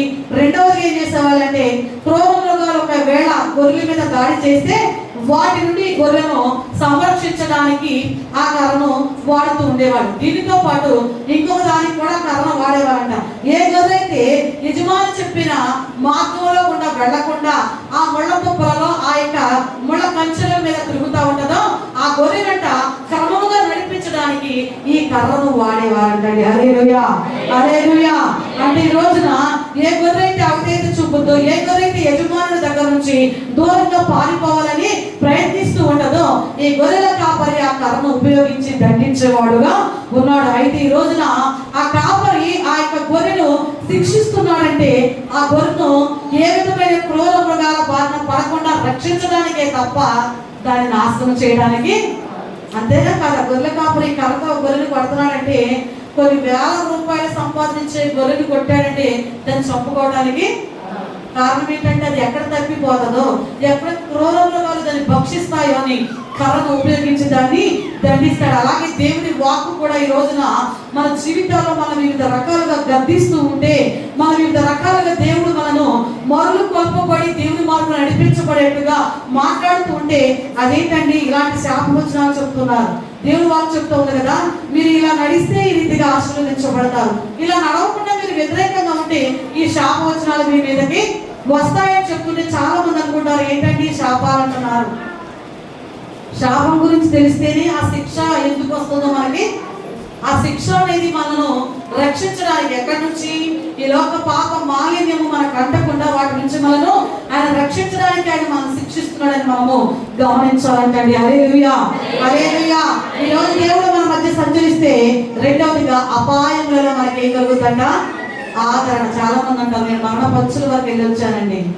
ఈ రోజు ఇలా ఉన్నారంటే దేవుడు మమ్మలను ఆదరించాడు కాబట్టి, కాపాడాడు కాబట్టి, సజీవులుగా ఉన్నాడు కాబట్టి. రాజలక్ష్మి గారి మధ్య ఒక కాన్ఫరెన్స్ ఒక ప్రేయర్ రిక్వెస్ట్ చెప్పింది మరియమ్మ గారిని. ఆమె చెప్పలేమంటున్నారండి కాన్ఫరెన్స్ లో ప్రార్థన చేయమని చెప్పలేమంటున్నారు, కానీ ప్రార్థన చేయమంటే వాళ్ళ అమ్మాయి అనుకుంటే ఐసీయూలో ఉండే ఫోను ఒకరోజు కాన్ఫరెన్స్ లో కలిస్తే మనం చూస్తాం కదా ఈసీజీలో అప్ అండ్ డౌన్స్ సౌండ్స్ వినపడి ఎంతమంది అబ్జర్వ్ చేశారు. ఆ సౌండ్స్ వినపడతా ఉంటే మనకి వినబట్టి ఎలా ఉంటుంది, ఇంక ఈ సిచ్యువేషన్ ఇంక క్రిటికల్ ఈమె ఏదో చేయిస్తుంది కానీ అక్కడ ఏమీ లేదన్నట్టుగానే ఉంటుంది. అలాంటి క్లిష్ట పరిస్థితుల్లో ఈ ప్రార్థన ఏం చేసింది, ఆమె సేఫ్గా ఇంటికి తీసుకొచ్చిందా? ఏంటంటే ఈ రోజున మన మధ్య సంచరించే దేవుని మాట మనం ఏం చేస్తా ఉంటుందండి, అపాయములలో మనకి ఆదరణ కలిగించేదిగా ఏంటిదంట? మన మాట కాదు, ఎవరి మాట? దేవుని యొక్క మాట. ఆయన మన మధ్య సంచరించాలంటే మీ నోట మీ మాట దేవునిదై ఉండాలి. మీరు ఎక్కడికి వెళ్ళి ఏ వార్త చెప్పాలంట? దేవుని యొక్క వార్తను చెప్పే వ్యక్తిగా ఉండాలి. హల్లెలూయా, హల్లెలూయా, హల్లెలూయా. మూడవదిగా మత్తయి సువార్త 4వ అధ్యాయము 23వ వచనాన్ని చదువుకుందాం. మాట చదువుకొని ముగించుకుందాం. యేసు వారి సమాజ మందిరములలో బోధించుచు దేవుని రాజ్యమును గురించిన సువార్తను ప్రకటించుచు ప్రజలలోని ప్రతి వ్యాధిని రోగమును స్వస్థపరచుచు గలిలయ అంతటా సంచరించెను. హల్లెలూయా, హల్లెలూయా. దేవుడు మన మధ్య సంచరిస్తే అగ్నిగుండం లాంటి శ్రమలో కూడా సంతోషం అంటది, విడిపిస్తాడు. రెండవదిగా అపాయంలో ఆదరణ కలుగుతుంది. మూడవదిగా ఆయన మన మధ్య సంచరిస్తే రోగము అస్వస్థతలో కూడా స్వస్థత కలుగుతుందట. ఎక్కడ? అస్వస్థత అంటే అనారోగ్యము, బలహీనపరచబడిన తరుణాలు మనకు ఆశ్చర్యం కలుగుతుంది. ఇదేంటంటే ఎంత వరకు కూడా బాగోలేదు అండి, ఇప్పుడు ఇంత యాక్టివ్గా ఎలా ఉన్నారు? దేవుని యొక్క మాట మనలో ఉందంటే ఆయన మన దగ్గర మనలో సంచరిస్తూ ఉన్నట్టే. ఎవరి మాట ఉన్నారంటే మనలో? దేవుని మాట. ఉదయాన్నే మీ కూరగా కట్ చేసినప్పుడు కూడా ఏం చెప్పొచ్చు? బెడగా కట్ చేస్తాను అనుకోండి, ఒక కట్టి ఇంకొక స్థుతి చెప్పుకుంటే ఎన్ని స్థుతులు చెప్పినట్టు అవుతుంది అవుతుందా? ట్రై చేస్తారు ఎవరైనా ఈ ఫార్ములా అప్లై చేయండి. మీరు కూరగాయలు కట్ చేసినప్పుడు మార్నింగ్ వేరే పని చేయరు కదా, అది ఒక్కొక్క కట్టింగ్ ఒక్కొక్క స్థుతి చెప్పండి. తర్వాత ఒక రోజు కౌంట్ చేసుకోండి ఎన్ని కట్ చేస్తాము అన్నప్పుడు మీకు అర్థమవుతుంది. ఈ స్థుతులు నేను అప్పుడు నీకు అనిపిస్తుంది. ప్రతిరోజు కూడా ఏమైపోతుంది, రొటీన్గా చేయగలుగుతాం. ఏం చేయగలుగుతాం? రొటీన్గా. అంటే ప్రత్యేక ప్రార్థన చేయడానికి సమయము లేదండి, ఇలా చేయడానికి లేదండి, కాదు. నువ్వు చేసే ప్రతి పనిలో కూడా దేవుని స్తుతించు. స్థితిని మారుస్తుంది. మా మధ్య సంచరించిన దేవుడు అస్వస్థతలో కూడా స్వస్థతను నీకు కలగజేస్తాడు. అలా కలగ చేయాలంటే మా మధ్య ఎవరు సంచరించాలి? ఆనాడు గుడ్డివాడు రోడ్డు పక్కన ఉన్నాడు, పిలుస్తూ ఉన్నాడు. ప్రభు వారి మధ్య సంచరిస్తూ మార్గ మధ్యలో వెళ్తూ ఉంటే గుడ్డివాడు అంట నజరేయుడైన యేసు అని పిలిచాడు. పిలిచిన వెంటనే ప్రభు ఆగిపోయాడు. అక్కడ ఏం జరిగింది? శిష్యులు అంటున్నారంట, అరే గుడ్డివాడు నరమే, ఇక్కడ అనేక మంది ఉన్నారు, అనేక మందిలో వెళ్తూ ఉంటే నీక కేకేంటి అరుపులేంటి అని ఆటంకపరుస్తారంట. గుడ్డివాడు ఆగిపోయాడా? అయిపోయాడా? మీరు ఏదైనా పని చేస్తున్నారు, ఇది కాదు అన్నారు, నేను చేయను మనం ఎలా అన్నారు అని మనమంటే కానీ గుడ్డివాడు ఆగిపోవాలి. గుడ్డివాడు ఒక వంట చేశారండి, అమ్మాయి సార్ బాగోలేదు, టేస్ట్ లేదు అన్నారు అనుకో, అందుకే నేను చేయనంట. ఏనంట? అందుకే నేను చేయనంటాను, ఇక నేను చేయను. నెక్స్ట్ గుడ్డివాడు ఆగిపోరా గుడ్డివాడా అన్నప్పుడు ఆగాడా? మరి బిగ్గరగా ఏం చేశాడంట? ఒక పని చేస్తున్నావు, దేవుని క్రమంలో ఒక పాటల పరిచయం, ప్రార్థన క్రమం, సంఘ పరిచర్యలో ఎక్కడున్నా కూడా ఒక పనిలో ఒక ఆటంకం కలిగినప్పుడు మనం గుర్తించాల్సింది ఏంటో తెలుసా? ఇంకా మెరిట్ గా మనము చేయాలా తప్ప చేయలేసే వారికి ఉండడానికి వీలుంటదా? వీలు లేదు. గుడ్డివాడు ఏం చేశాడు? మరి బిగ్గరగా ఏమన్నాడంటే నజరేయుడని యేసుని బిగ్గరగా పిలవగానే గుడ్డివాడు పిలిచెను, యేసు నీ పిలుపుకి ఎవరు తెలవాలి? వాళ్ళ ఎవరు పిలుస్తున్నారా? గట్టిగా ప్రార్థన చేస్తే పక్కన ఊరుకోరు. ఏంటండి వాళ్ళు ఊరుకోరు. నువ్వు చేయి రోజు విని విని విని ఎందుకు పిలవకుండా చేస్తుందో మనం కూడా ఒకసారి చేస్తే బాగుంటుంది కదా. ఆ టేస్ట్ ఎవరు చూపించాలా? టేస్ట్ చూపించకుండా ఊరుకోవటం లేదంటే కుదురుతుందండి. కొంతమంది మనం చూసాం, ఇదివరకు నాన్ వెజ్ తిన వాళ్ళు ఉండేవాళ్ళు. డాక్టర్లు ఈ మధ్య చెప్తున్నారు నాన్ వెజ్ తినకపోతే వీక్ అయిపోతారంటే. అప్పుడు వరకు వాళ్ళకి ఆ టేస్ట్ తెలియదు. డాక్టర్ చెప్పగా ఏం చెప్తారు ఇవాళ? వాళ్ళు వీళ్ళని ఏం లేదు, అందరూ ఒకప్పుడు వాళ్ళకి ఆ టేస్ట్, ఈ పక్కన వ్యక్తికి భక్తి విధానంలో ఉన్న టేస్ట్ ఏంటి వాళ్ళకి తెలీదు. నువ్వు రోజు ఏం చేయాలా? ఒక్క రోజు టేస్ట్ చూపించి వదిలిపెట్టి ఆ టేస్ట్ మళ్ళీ వాళ్ళకి ప్రతిరోజు కూడా ఏం చేయాలా? దేవుని గణపరుస్తా ఉండు. ఆటోమేటిక్ ఏముందండి, మేము కూడా దీనికి వచ్చాము ఇలా చేస్తే అట్లా ఎందుకు వదిలిపెట్టలేకపోతున్నారు, ఎందుకని ఇలా ఆరాధిస్తున్నారు, నేను కూడా కొంచెం టచ్ చేస్తే బాగుంటుంది కదా. మనం తినందైనా మంచి ఫ్లేవర్ స్మెల్ వస్తుంది అనుకోండి, ఏం చేస్తాం? అసలు టేస్ట్ ఎట్లా ఉంటుందో. కాకరకాయ చాలా మందికి ఇష్టము ఉండదు, కానీ తల్లి మోటివేట్ చేసిన దాన్ని బట్టి ఇష్టం లేని బిడ్డ కూడా ఏం చేస్తాడు? తింటాక అలవాటు పడతారా? ముందు ఇష్టం లేకుండానే తిన్నా, కొన్ని రోజులకి ఏమైపోతుంది, అదే ఇష్టంగా మారిపోతా ఉంది. అంటే ఈ రోజున దేవుడు మన జీవితాల్లో మన మధ్య సంచరించాలంటే ఇష్టం లేని వ్యక్తుల మధ్య నువ్వు ఉన్నా కూడా ఆయన మాట నీ నోట ఉండాలని. పొద్దున్న చేస్తూ ఊరుకోవట్లేదు, నువ్వే తిరిగి 10 బూతులు తిట్టావు అనుకో, వినపడుతుందమ్మా? ఎప్పుడు ప్రార్థన చేయని, ఎప్పుడు అలా చేయని అని బూతులు తిట్టావు అనుకో, ఏం చేస్తున్నావు నువ్వు? నీకంటే నేనే ఒక పాస్టర్ హౌస్ సిస్టర్కి వెళ్ళారంట, భర్త చర్చికి రావాలంట. పాస్టర్ గారు అన్నారంట, కొన్ని మాటలు మాట్లాడిన తర్వాత ఆయన చక్కగా ఫ్రీగా మాట్లాడుతుంటే, నాన్న మీరు కూడా మందిరానికి రావచ్చు కదా అని అంటే భర్త ఎత్తుకున్నాడంట, వస్తున్నా దానికంటే నేనే బెటర్ అండి అన్నాడంట. ఎందుకని? అమ్మగారు మందిరంలోనే నోరు తెరిస్తే పాటలు, వాక్యము, ప్రార్థన, ఇంటికి వెళ్ళి నోరు తెరిస్తే ఇంగ్లీష్ అంతా బట్లర్ ఇంగ్లీష్ ఉంటుంది చూడండి. వచ్చిన ఇంగ్లీష్ మాట్లాడుతుంటే మనం చిన్నపిల్లలు చెప్పే మాటలు నవ్వుకుంటాం, కానీ ఆ పంచాంగంలో నవ్వు వస్తుందా? ఏమండి అన్నాడంట. అలా కాదు, నువ్వు చేసే భక్తి కష్టమైన నష్టమైన నీ నోట ఎవరి మాట ఉండాలంట? దేవుని మాట ఉంచి నువ్వు ప్రార్థన చేయి. ఆ టేస్ట్ ఏమవుతుందంటే పక్కన వాళ్ళకి నువ్వు వంట చేస్తా ఉండే ఆ స్మెల్ ఎక్కడి వరకు వెళ్తుంది?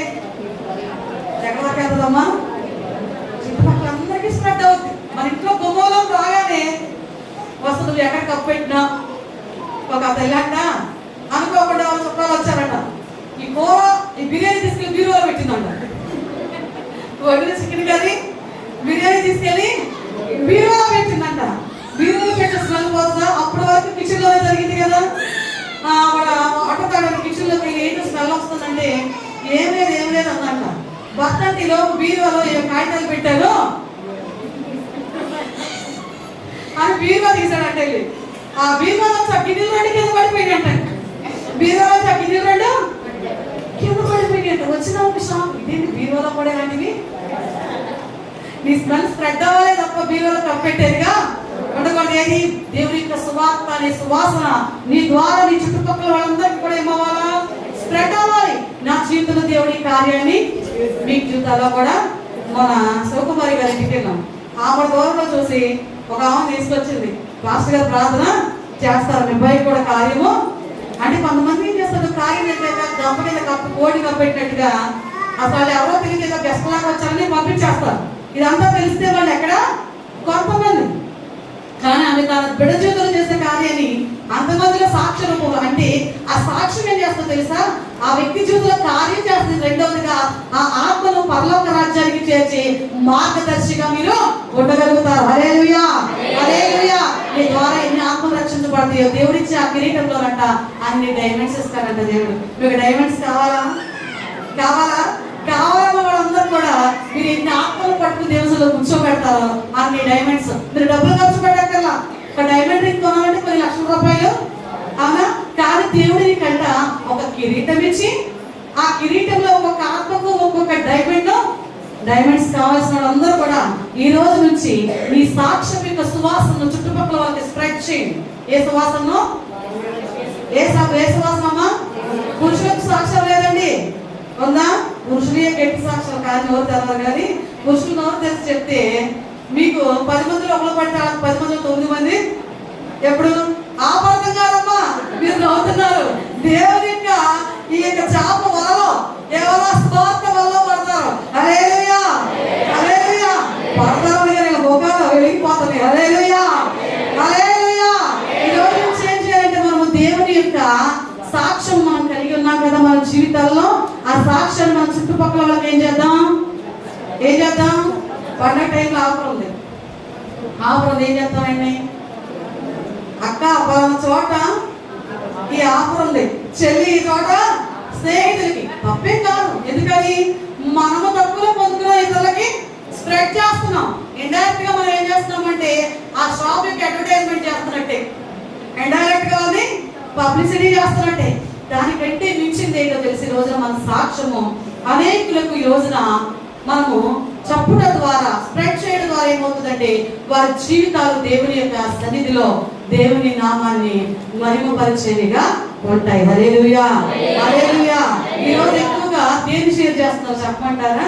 వైట్ హెయిర్ ని బ్లాక్ హెయిర్ గా ఎలా మార్చుకోవాలి, తల్ల ఉన్న చుండ్రు పోగొట్టాలంటే ఏం చేయాలి, ముఖం తెల్లబడాలంటే ఎలాంటి కాస్మెటిక్స్ ని యూజ్ చేయాలి, కాళ్ళు పారకుండా ఉండాలంటే ఏ క్రీమ్స్ ని. అవునా కాదు? మీరు ఒప్పుకోకపోయినా అవునా కాదండి?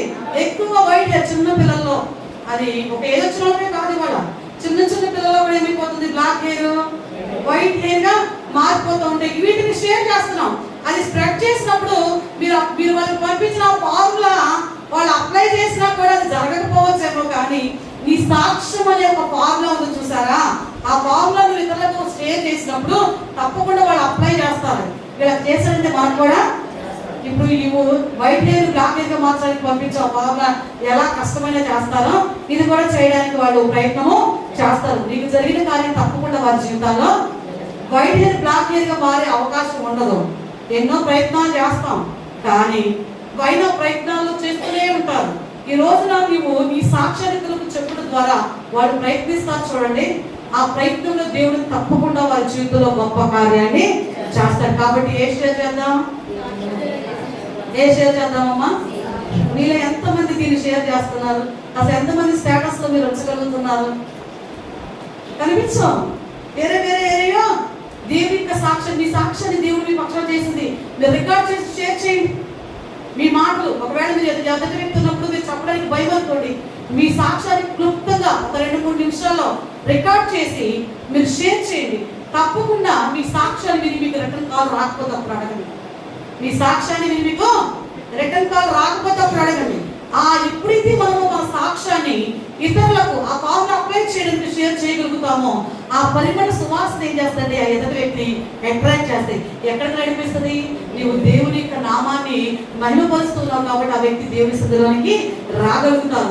దేవుడు వారి జీవితాల్లో నీ మాట ద్వారా నీ హృదయంలో సంచరించిన దేవుడు, సంచరించి నీ పక్షాన గొప్ప కార్యాన్ని చేసిన దేవుడు వారి జీవితాల్లో కూడా తప్పకుండా అది ఒక అద్భుతం కానివ్వండి, ఒక బలహీన పరిస్థితి కానివ్వండి, లేదా ఒక ఆర్థిక సమస్య కానివ్వండి, కుటుంబంలో శాంతి సమాధానం లేని పరిస్థితులు ఎంతో మంది మనం చూస్తూ ఉంటాం. ఇక్కడ ఈ రోజున దేవుడు మన మధ్య సంచరిస్తే అస్వస్థతలో స్వస్థత కలుగుద్ది. అస్వస్థత అది శరీరానికి కానివ్వండి, మీ హృదయానికి పట్టిన వ్యాధి అయినా కూడా దేవుడు అన్నిటికంటే మోసకరమైనది ఏంటంట?